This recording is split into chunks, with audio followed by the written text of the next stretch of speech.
cargada energéticamente, ¿sí? Y tenía esas connotaciones.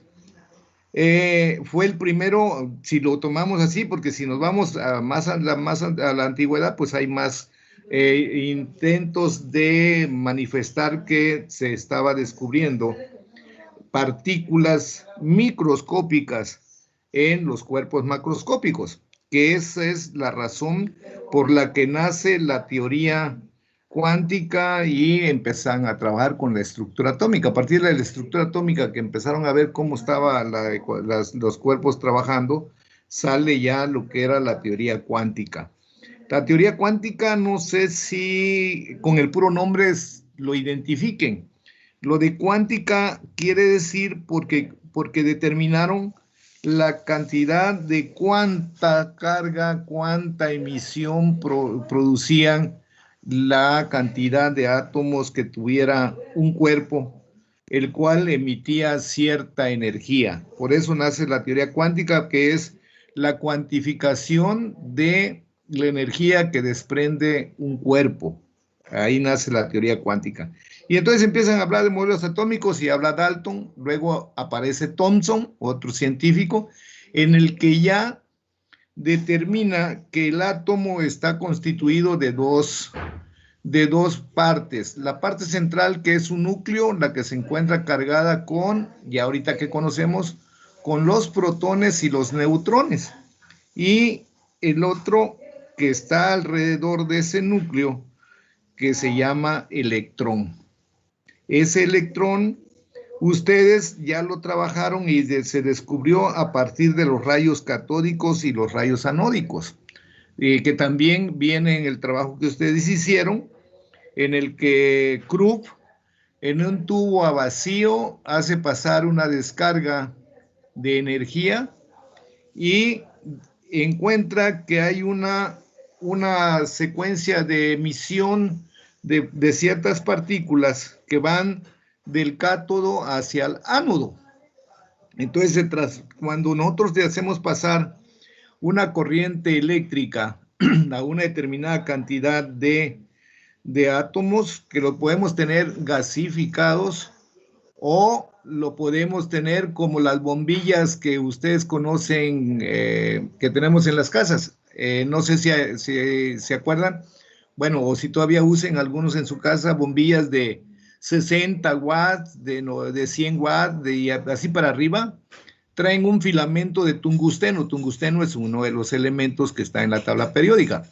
Entonces, el filamento, el alambrito que tiene ahí es de ese material. Cuando se le hace pasar una descarga eléctrica de un polo, que en ese caso para los rayos católicos era el tubo de Krupp, le hacen pasar del cátodo al ánodo una descarga eléctrica, se establece una corriente de electrones.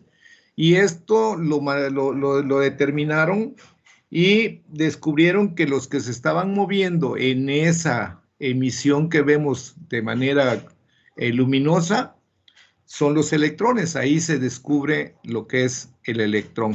Y entonces ya empiezan a manifestar pues que el átomo tiene electrones y tiene en la parte central, que es la que forma el cuerpo, la carga máxima de un átomo, que es el núcleo, que está constituido por protones y neutrones. De ahí surge el modelo atómico de Rutherford. Rutherford es otro científico que hace ya una propuesta de átomos en el cual determina que sí está el núcleo con su carga positiva y alrededor de él, pero ya lo manifiesta en orbitales marcados alrededor del núcleo girando, se encuentran los electrones.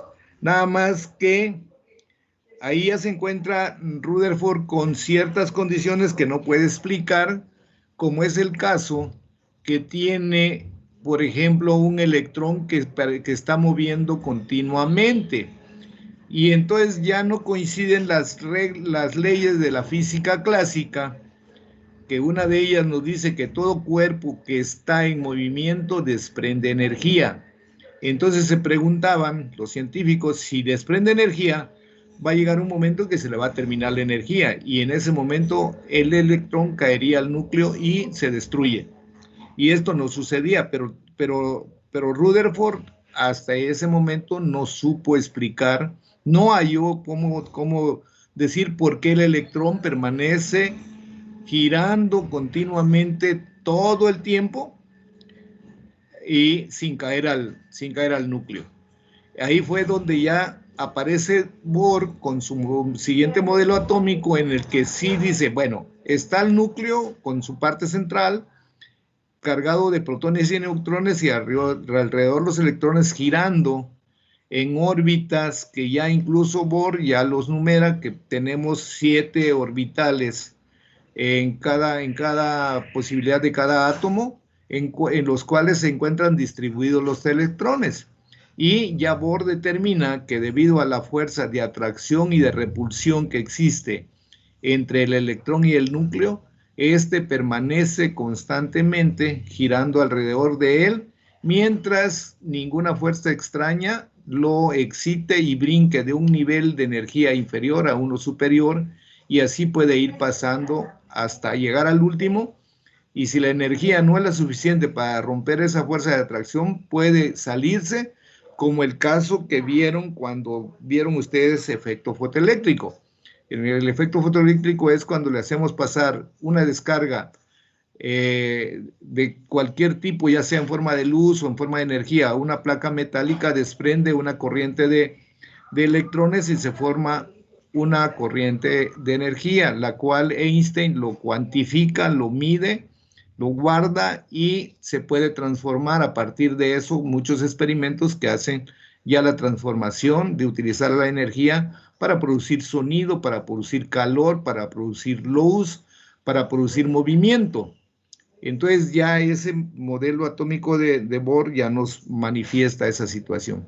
Y luego surge el otro modelo que nos pide aquí, que es el modelo de Sommerfeld, y ya aparece Sommerfeld que dice que sí, están, como Bohr lo plantea, los electrones, el centro con su núcleo, alrededor los electrones, pero que estos, debido al movimiento y a la cantidad de energía que se le puede transmitir, se forman órbitas elípticas, que es lo que vamos a ver ya cuando veamos números cuánticos, como la nube electrónica de estos elementos se van, o átomos se van inclinando a ciertas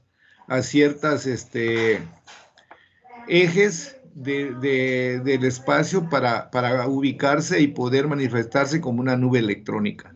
Entonces, ese es a grandes rasgos todo lo que sería el átomo y sus partículas subatómicas. Pues de entrada se determinaron que son 3, el protón, el neutrón y el electrón.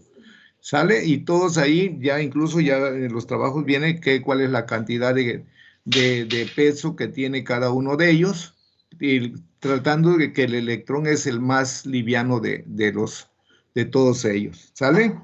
Entonces ahí vieron ya ustedes radioactividad y entraron con base experimental de la teoría cuántica, vieron teoría ondulatoria, radiación de cuerpo negro, efecto fotoeléctrico y series espectrales, que es lo que vieron en función de los rayos catódicos que se emitió anteriormente. Luego se vuelve a repetir la teoría atómica de Bohr, que ya lo vimos, y la teoría de Sommerfeld, que ya se los expliqué, y a partir de eso aparece Planck, Max Planck, con su teoría cuántica, donde ya hacen ya la postulación de nuevas leyes de la física para los cuerpos microscópicos, que no son las mismas para un cuerpo macroscópico, un cuerpo como nosotros, como todo lo que tenemos, que ya se maneja de diferente forma y con diferentes leyes.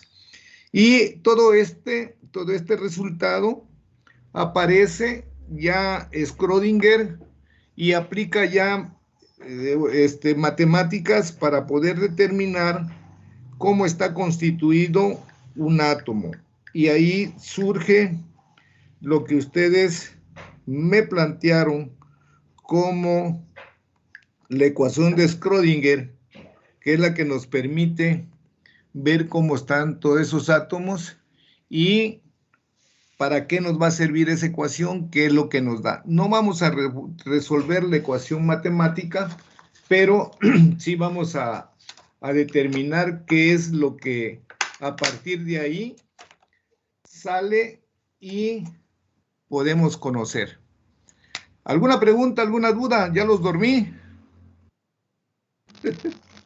¿Se durmieron? Profe. No, dormido no, contado sí.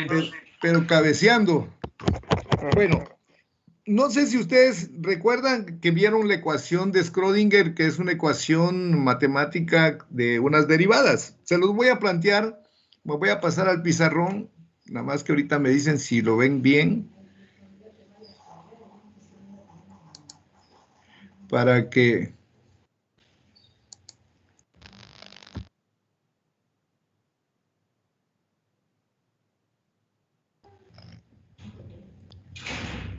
Órale. No quiere pasarse a la otra. Ahí, aquí voy... Cambiar cámara. Híjole, no quiere agarrar la otra camarita. Sí estaba hace rato. A ver, aquí. Voy a ver por qué no agarra. Ahí está. ¿Sí ven bien el pizarrón? Sí, profe. Sí, claro. Bueno.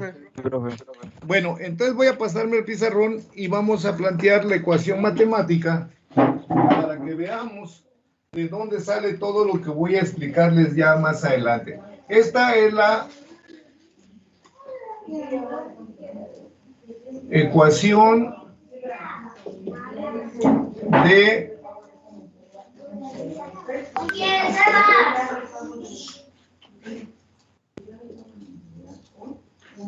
Schrödinger. ¿Dale? ¿Dónde quedó mi borrador? No tengo ese aquí, voy a agarrar uno nuevo.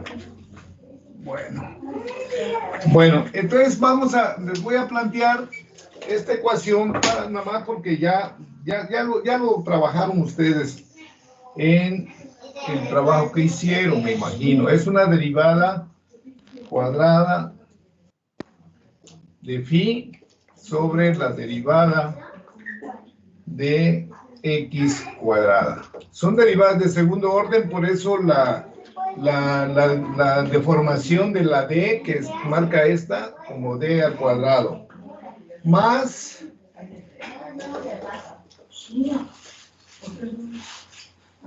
ocho pi o radio al cuadrado por m sobre h al cuadrado. Ahorita le pongo esta h, que es una constante de Planck, por E, que es energía, menos B, que también es energía, por la phi, que es una longitud de onda, igual con 0. Esta es la ecuación de Schrödinger que nos va a indicar cada una de estas cosas, cómo está constituido un átomo. Y entonces dice que esta phi, que es un símbolo griego, es la función de onda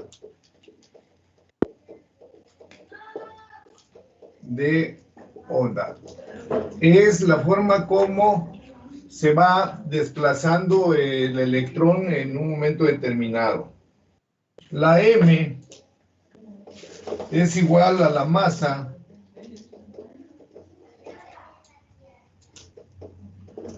del electrón.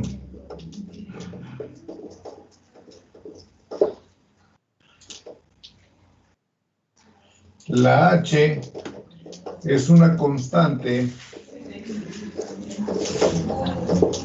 de Planck que tiene un valor. Este valor también aquí lo voy a poner que es igual. Bueno, ahorita lo ponemos. Y para no trabar, E, que es la energía del electrón. Y B, esta es energía total. Energía, voy a ponerles.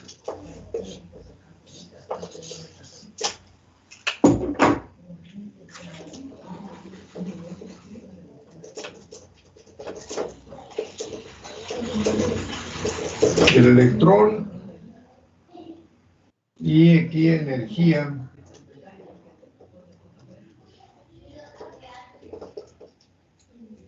potencial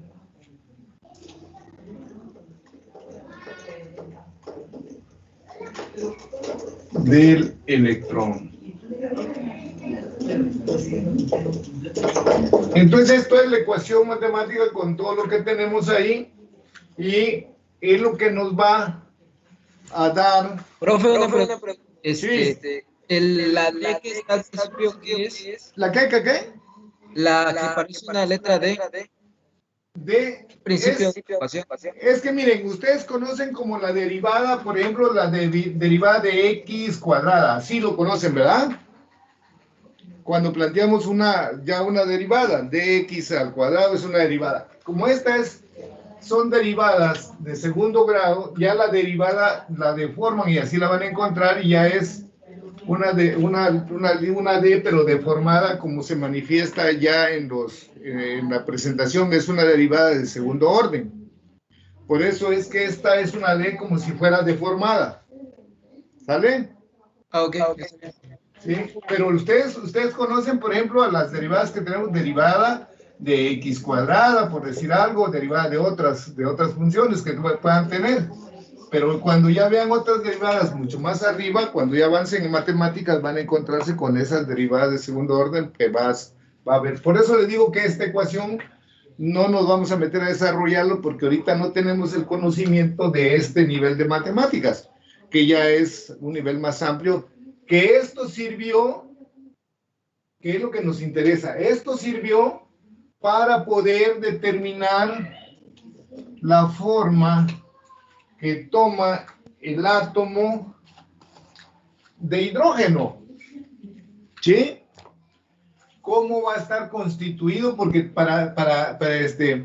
porque Schrödinger trabaja con, y todos los demás científicos trabajaron con el átomo más sencillo. ¿Por qué más sencillo? Porque este átomo de hidrógeno nomás tiene un solo electrón. ¿Sí? Entonces, se les hizo más fácil empezar a trabajar con el hidrógeno para poder ir entendiendo todo lo que constituye al átomo. Ya después fueron haciendo adecuaciones con los otros átomos y lo fueron acomodando de tal manera que ahorita ya conocemos lo que vamos a ver más adelantito, cómo adquieren en función de los electrones las formas que tiene un átomo y cómo se van constituyendo y cómo está organizado internamente un átomo. Porque hasta ahorita todo lo que vieron ustedes en secundaria y en prepa, nos dijeron que el átomo pues es circular, ¿no? Y que aquí adentro está la carga positiva en la cual están los protones y los neutrones. Y aquí alrededor están los electrones. Eso fue lo que nos enseñaron, ¿sale? Y ahorita lo que vamos a ver es cómo está constituido realmente cada uno de estas formas donde va acomodándose todos los átomos, ya sea de 1, ya sea de 2, ya sea de 3 electrones, conforme van creciendo los átomos en función. Y eso, acuérdense, que es el que le va dando este numerito que le llamamos el número atómico. Que el número atómico es el número de protones o electrones que tiene un átomo, ya sea en su núcleo o alrededor de él. Es el mismo, los protones y los electrones son las mismas cantidades. Si aquí tengo un electrón, aquí tengo un protón, y así sucesivamente. Tengo 2 protones, tengo 2 electrones.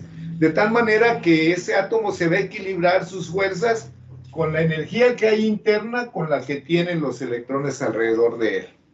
¿Sí? Entonces, para eso nos sirve. Pero ahorita lo que vamos a ver, bueno, ¿cómo está organizado este que me está usted diciendo aquí, que está redondito? A ver cómo lo vamos a ver, dependiendo de dónde esté ubicado cada uno de esos electrones. Y para eso aplicaron esta ecuación matemática de Schrödinger, en el que determina cómo se mueve, cómo se organiza, qué forma adquiere. Y al final de cuentas, ahí les digo, porque se vuelve una nube de tantos electrones conforme van avanzando los átomos en su formación. Porque no es lo mismo hablar del hidrógeno con un electrón que al hablar, por ejemplo, del neón que tiene 10, del uranio que tiene 94. Entonces, todo eso lo podemos nosotros ver vamos a ver ahorita cómo se van a organizar y cómo van a quedar constituidos en esa situación. ¿Va? Entonces, con esta ecuación, lo que surge de esta ecuación son lo que llamamos números cuánticos. ¿Sale?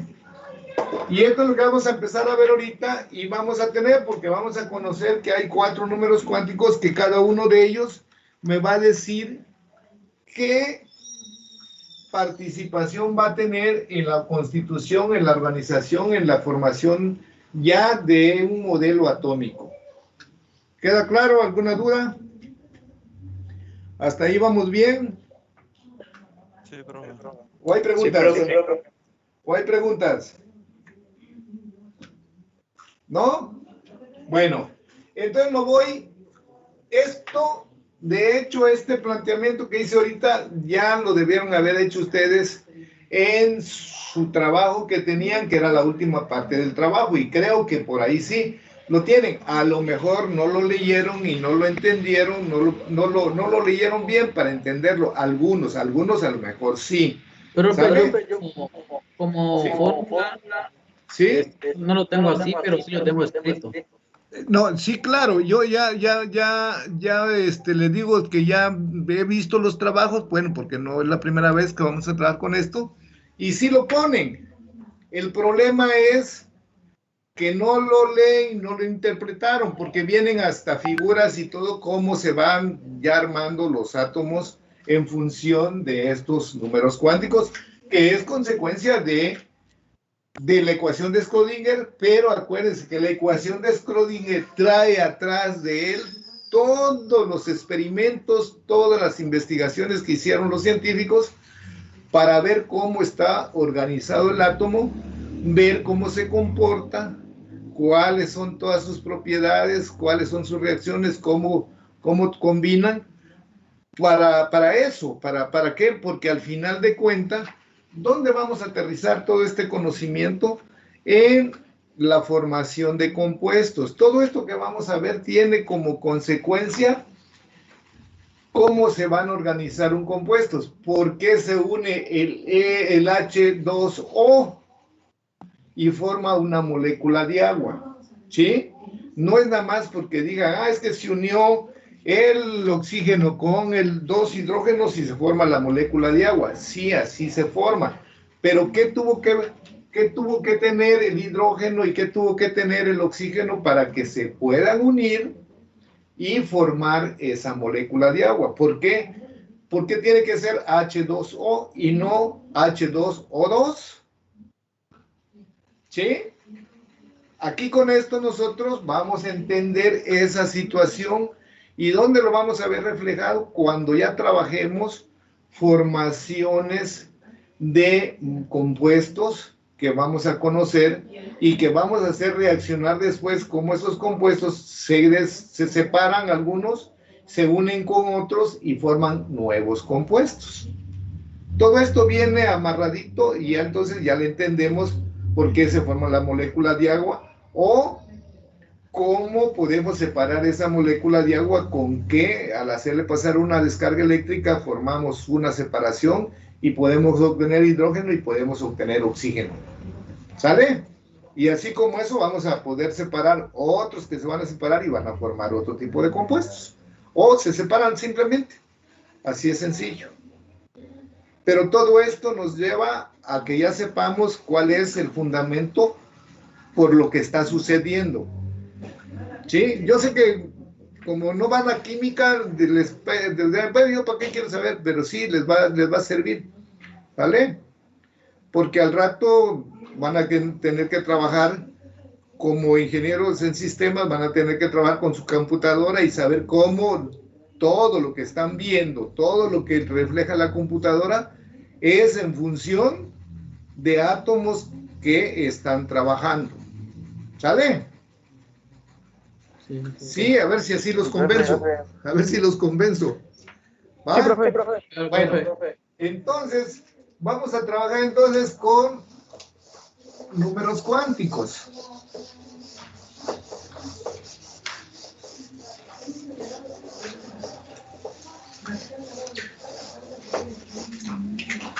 Además que voy a agarrar otro plumogis porque este ya está muy gastado, ya no quiere. Bueno, entonces, el tema es números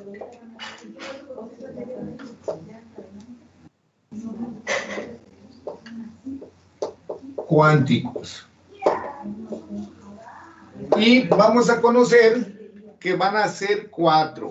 El primer número cuántico lo voy a representar con una n minúscula. ¿Sí?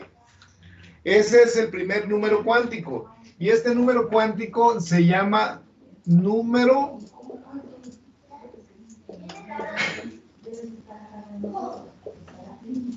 cuántico principal.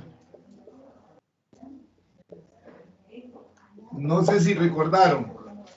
¿Sí?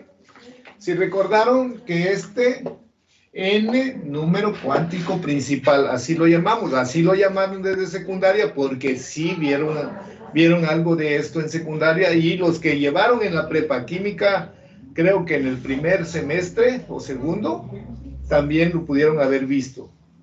Bueno, aunque si les tocó la primera parte de la pandemia, a lo mejor ya no lo vieron. ¿Sale? Bueno, pero ¿qué me indica este número cuántico que es n? Este número cuántico primeramente va a tener valores y va a decir que n va a tener ciertos valores y van a ser valores de 1, 2, 3, 4, 5, 6, 7 y se puede ir más. Cuando ya conozcamos y los científicos descubran nuevos elementos, a lo mejor necesitan tener más valores. Pero por ahorita con estos podemos determinar los valores de esos números cuánticos que tenemos ya con los 118 elementos que nos marca la tabla periódica.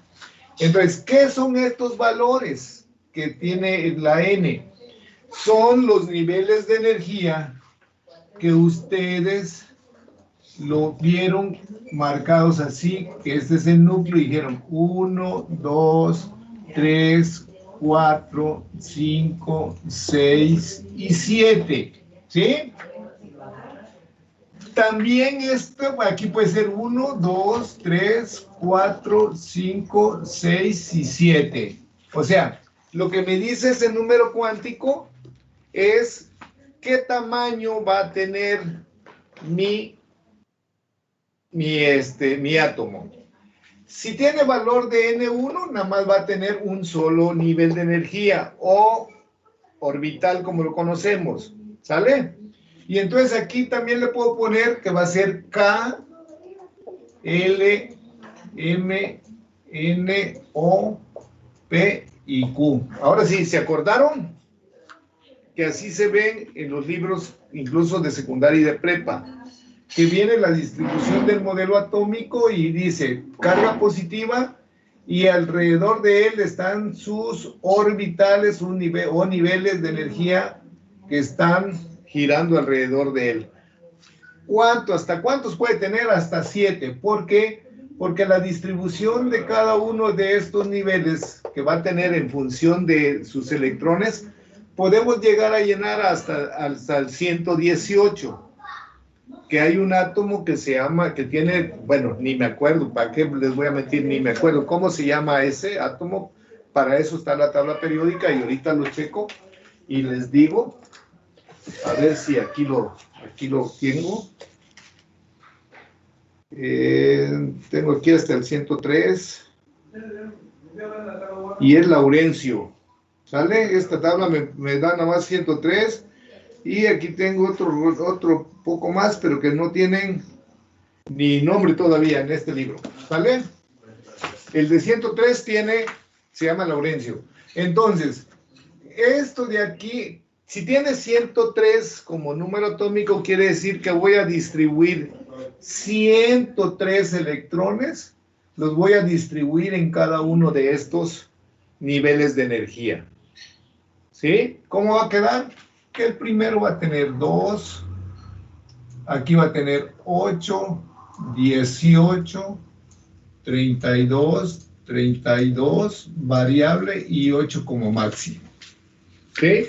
Así se distribuye cada uno de los electrones que tengo. Para eso, más o menos, ya me da la orientación conocer este número cuántico, que es el principal y que tiene. Si tiene 1, si su valor es 1, va a tener hasta 2 electrones. Si me está con valor de 2, me está diciendo que ya estoy en el segundo nivel. Y va a tener el segundo nivel un valor de 8, pero ya tiene 2 en el primero y 8 en el segundo, ya el total del átomo completo lleno va a tener 10, que es, por ejemplo, el helio. El que nada más tiene 1 ya vimos que es el hidrógeno. Y para el de 10 es el helio, ¿sí? Que tiene 10. Y así voy subiendo conforme voy aumentando. Creo que es el helio, perdón, el neón, el argón ya tiene más elementos y va subiendo, va subiendo, va subiendo y ya se distribuye en esto. Entonces, conforme va diciendo en el tercero va a tener tanto, en el cuarto tiene tanto, en el quinto tiene tanto. Si estuvieran llenos, hablando de del que llena completo. Y así sucesivamente si sumamos todo y con este variable completamos y llegamos hasta los 118 que conocemos. Para eso me sirve entonces este número cuántico y me dice hasta dónde está llegando. Entonces, los electrones se ubican aquí. Más adelantito vamos a ver que dentro de estos niveles de energía también hay subniveles de energía, pero más adelantito, que otro número cuántico me va a indicar. Entonces, queda explicado. ¿Para qué me sirve este número cuántico que le llaman principal? Con ese me está indicando cómo va a organizarse en función de sus electrones. ¿Queda? ¿Se entendió hasta ahí? Sí, profe. Bueno, Esta capa es variable. el siguiente número cuántico es L. Y es número cuántico secundario.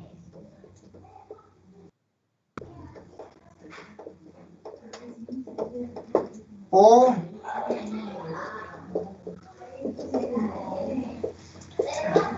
azimutal. ¿Sale? Así se llama este número cuántico que lo estoy representando por L. Este número cuántico, ¿qué me va a indicar? Me va a indicar la forma que van a tomar mis electrones en los diferentes niveles de energía que se vayan ubicando. ¿Sí? Entonces, ya tengo aquí en el primero que hasta qué niveles llega. Ya tengo, y con este me va a dar, dependiendo del valor de L, me va a dar qué figura va a tomar mi átomo. ¿Sale? Entonces, L, para que yo le calcule sus valores y yo pueda tomar y saber su forma, voy a tener que L va a valer N menos 1. ¿Sale? Este va a ser el valor que va a adquirir esto. Entonces, L depende de N. Porque ya está metida la N en su fórmula para calcular el valor de L. Entonces, me dice que va a ser N menos 1. Entonces, ¿qué voy a hacer? Aquí puedo decir que cuando N sea igual a 1, ¿qué valor va a tomar L? Entonces voy a tomar que va a decir, si L es igual a 1 menos 1, este va a ser igual con 0. Entonces, L va a ser igual a 0. ¿Sí vamos bien hasta ahí? Sí, profe. ¿Sí, profe? ¿O no? Sí.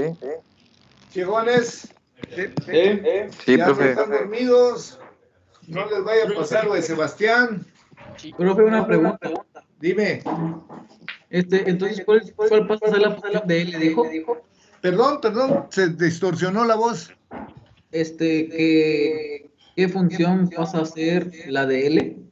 La función de L, lo que me va a indicar L, es la forma que va a tomar, la figura que va a tomar el átomo en función del valor que tenga L.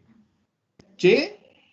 Ahorita les pongo cuál es la figura en función del valor que tenga L. Por eso dice que cuando L sea 0 es porque N es 1. ¿Sí?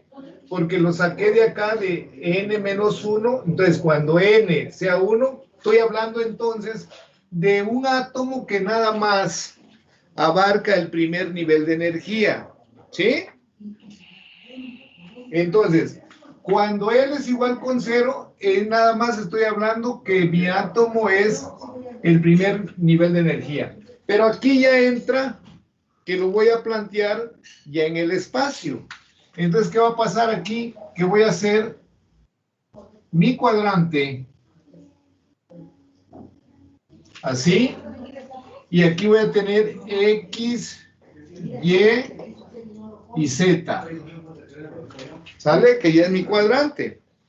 Entonces, mi L me va a decir, como es 0, que la forma que va a adquirir mi átomo, que está en el primer nivel de energía, es redondito. Así. Y aquí adentro va a estar girando el electrón o los electrones, porque acuérdense que les dije que el nivel de energía 1 aguanta 2 electrones. ¿Sí? ¿Qué quiere decir esto? Que voy a tener entonces, dentro de esta nube electrónica, voy a tener 1 y puedo tener 2. ¿Sale? Sí, va quedando. ¿Podría repetir esa última parte, por favor? Mira, me dice que si yo le doy valor a L y digo que N, para que yo saque el valor de L, N en este momento va a ser 1, entonces el valor de L va a ser 0, según lo que tengo aquí planteado, porque ya va a ser L igual a N, que es 1, menos 1, se vuelve 0. Cuando L sea 0, estoy hablando del primer nivel de energía, porque aquí tengo N1. Entonces, ¿qué forma va a tomar cuando este sea el primer nivel de energía? Va a estar en el cuadrante centrado, como si fuera una esferita, como nos dijo Dalton, como nos dijo Thomson, como nos dijo Rutherford, como nos dijo Bohr, que es una esfera dentro de la cual existe 1 o 2 electrones girando alrededor de él. ¿Sí? ¿Ahora sí? Entonces, la forma que me da L, aquí le pudiéramos poner circular. ¿Sí? Aquí le puedo poner, si L es igual a 0, sería circular, centrado en el espacio. ¿Hasta ahí vamos bien? ¿Ahora sí? ¿Los demás? ¿Ya los aburrí? Sí. Profe, ¿y cómo sería cuando L vale 1? Ah, ahorita vamos para allá, con calmita. Vamos primero para que quede definido esto. Ahora, ¿qué va a pasar aquí? Me voy a adelantar, porque van a decir, bueno, ¿y aquí por qué? Porque aquí voy a hablar de subniveles. No sé si ustedes se acuerdan que en el átomo en alguna ocasión vieron que el átomo tenía ciertos subniveles de energía. ¿Qué quiere decir? Que aquí lo voy a representar, ahorita lo vuelvo a borrar. Que el nivel K va a tener, hagan de cuenta esto. Aquí está el nivel de energía. Esto es lo que está girando alrededor de él. Este es el nivel K. Entonces, en este nivel que es 1, va a haber un subnivel y va a ser S. ¿Se acuerdan? Por ahí, S, vamos a tener 4 subniveles para todo el átomo. S, que vale 2 electrones. Y por ahí su nombre de S es Sharp. ¿Sí? Lo van a encontrar en el libro como Sharp. Entonces, este es el subnivel que va a estar dentro del primer nivel de energía. ¿Qué quiere decir? Que va a tener este, que es ese, va a tener 2 electrones ahí. Uno hacia arriba, porque así no lo va a marcar, aquí le voy a poner las flechitas. Uno hacia arriba y uno hacia abajo.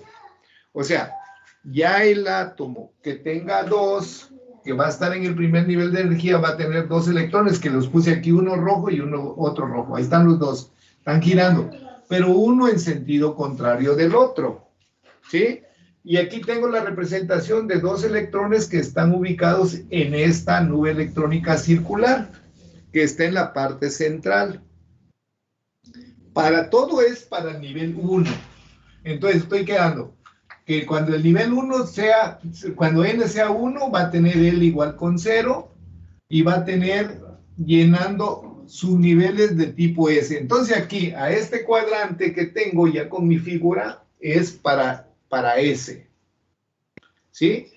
Y les aclaro, S se va a repetir en todos los subniveles. Siempre va a empezar con S, porque ya en el segundo ahorita vamos a encontrarnos que ya va a haber otro subnivel que va a ser de tipo P.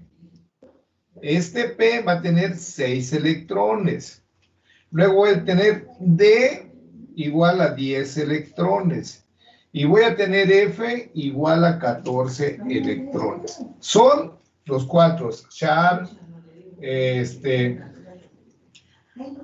cada uno de P, D y F. Cada uno de estos, principal, difuso y fundamental. ¿Qué es lo que quiere decir cada una de estas letritas? Sharp quiere decir Sharp, principal, difuso y fundamental. Es como lo representamos los cuatro subniveles de energía, porque cuando lleguemos a este nivel 4 ya van a tener los 4 subniveles de energía insertados adentro, ¿sí? Y ya vamos a ir viéndolo cómo se van a ir acomodando, pero me adelanto tantito. Pero sigo entonces con este primer nivel. Queda entendido cómo se manifiesta ese primer nivel, cómo se representa ya. Entonces, ¿qué quiere decir? Que si yo quiero presentar la forma de mi átomo de hidrógeno, es esta es la forma, ¿sí? Pero con un solo electrón, no va a tener los dos. Hidrógeno es con número atómico de 1, entonces va a tener un solo electroncito. ¿Queda claro? El otro elemento que está en la tabla periódica, al final de la tabla periódica, en el último grupo, que es el helio, va a tener 2. Entonces aquí, para este átomo, me sirve como representación del hidrógeno y del helio. Acuérdense, este tiene 1 y este tiene 2. Hidrógeno y helio. Entonces, la forma que adquiere el átomo de hidrógeno y de helio es esta formita que tenemos aquí. Esa es su... ahora sí, si le lográramos tomar una fotografía, esta sería su fotografía del helio, porque tiene los dos. Si le quito un electrón, sería el hidrógeno. Y nada más va a estar representado por un subnivel de energía, que es el único que tiene su nivel de energía también. Entonces, es ese. ¿Sí? Ahora sí quedó clarito.